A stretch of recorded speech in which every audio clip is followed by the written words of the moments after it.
Guys, for today's video, kilala natin si Maya Easy Credit. And alam naman natin na somehow medyo mataas ang kanyang interest, di ba? At hindi naman siya bumababa or tumataas na base sa gamit mo.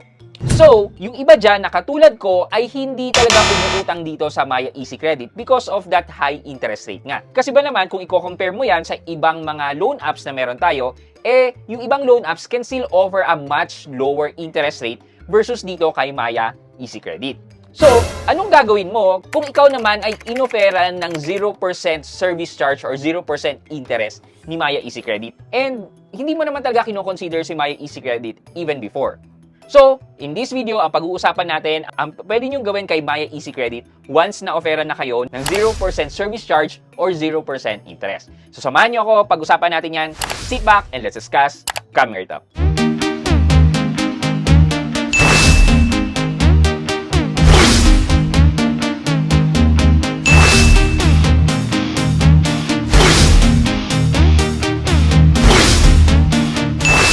Hi guys, this is Pat and you're in Pat Quintos Review TV.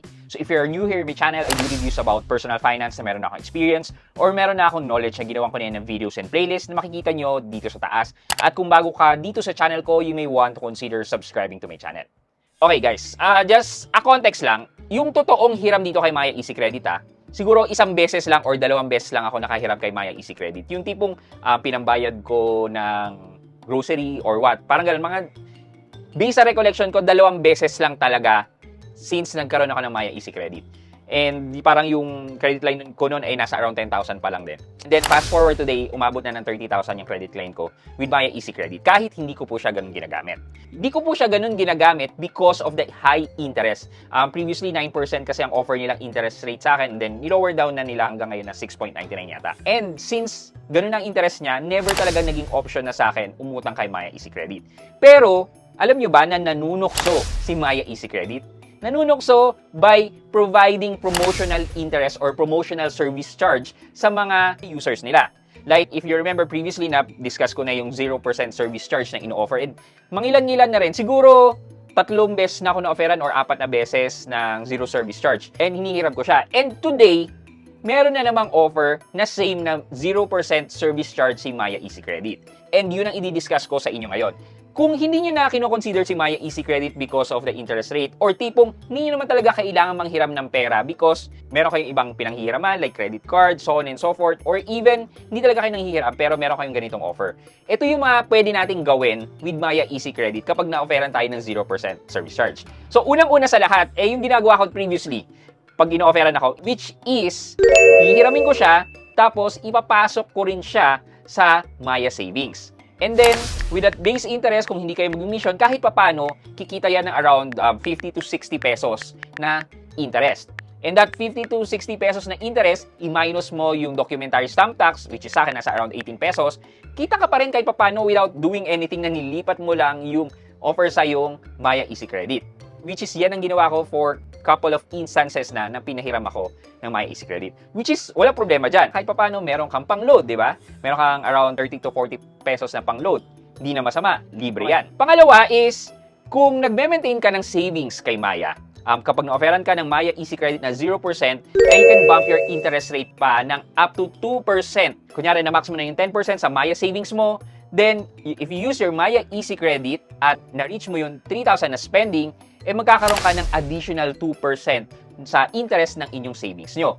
And let's just compute kung magkano yung additional 2%. So, sa 100,000 na savings mo, let's say lang na minaximize mo yung savings mo kay Maya, i-multiply natin yan by 0.2 or 2%, that's 2,000 per year. Tanggalin natin yung withholding tax na 20%, so times 0.8, 1,600 yung net for 1 year. I-divide natin yan by number of days, 365 days. Basically, 4 pesos and 38 centavos per day ang additional na interest income mo sa inyong savings. Dahil yan sa additional 2% coming from the use of Maya Easy Credit. However guys, nag-e-expire kasi ito. So, kung kailan mo hiniram yan until the end of the month, kasi magbaback to base interest ang ating mga savings account pag natapos na ang buwan. So, roughly may iilang araw ka lang talaga. Hindi na masama guys, again, pang-load, pambili ng 2 pirasong pansit katon, di ba? Nakalibre ka. Sino bang may ayaw ng libre? Pero much better na kahit maliit yan, iipon mo na lang din. Pangatlo is, eto naman, hindi ko to recommended for everyone. Case-to-case basis. Sige. So, if you are on top of your finances meaning hindi ka nalilate, meron ka talagang allocated sa mga utang mo, may savings ka, etc. etc. Yung tipong, kunyari, kailangan mo nang bayaran yung utang mo ngayon, bayad ka. Wala kang problema kasi nilaanan mo ng pera. Yun ang ibig ko sabihin na you're on top of your finances. Na ma-manage mo ng maigi, ng walang problema, and napaghandaan mo yung mga untoward instances sa finances mo. So, kahit pa paano, alam mo na secured ka. Kung ganun, na somehow katulad ko, ganun sa akin, ito ay para sa atin. Anong gagawin natin sa Maya Easy Credit kapag na-offeran tayo ng 0%? Hihiramin natin yan.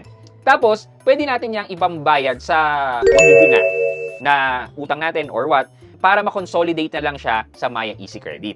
So, let's say meron kang 30 pesos na nakuha. Tapos, meron kang ilang utang dyan na tigta 10,000. Pwede mong gamitin yung proceeds na yan para ipambayad. Somehow, tapal-tapal system. Though not highly recommended, but in this case, magiging advantage to para sa'yo. Paano? Because, extend mo yung due date ng 3 inutangan mo at consolidated na rin siya dito kay Maya Easy Credit. At dahil wala kang babayarang interest, somehow, okay na rin naman. And yung previously yung pambayad mo doon, pwedeng nakastore pa yan sa banks mo or sa digital banks na mag-earn din ng interest. Thus, kahit pa paano, ang advantage nito is napahaba mo yung payment terms mo, na-consolidate mo sa isang utang, tapos kahit pa paano, yung pambayad mo talaga nag-earn pa ng interest. Pero guys, gagawin nyo lang to, again, disclaimer lang, if you are on top of your finances. Just note na medyo masakit kumurot si Maya Easy Credit sa ating credit score. So, kung kayo ay nasa posisyon, you might as well think of it, lalo na kung conscious kayo sa inyong credit score. Okay, last but not the least, number 4, is syempre, do nothing and there's no harm with you. Ibig sabihin, pag hindi ka kumilos, walang mangyayari. Thus, walang advantage and then wala ring disadvantage. So, hayaan mo lang siyang mag-expire. So, dahil na-offeran ako niyan, ang gagawin ko po ay ililipat ko lang din po sa aking savings account. Parang so ang habol ko lang dyan yung additional interest. For our question of the day, if ma-offeran kayo ng 0% service charge ng Maya Easy Credit na let's say maximum na 30,000 pesos, ano ba ang gagawin nyo?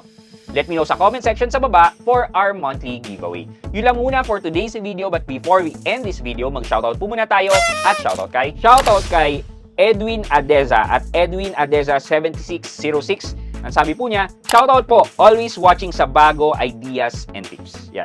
Kay Edwin Adeza, shoutout po sa inyo and thank you so much po for watching and supporting my videos. Maraming salamat po.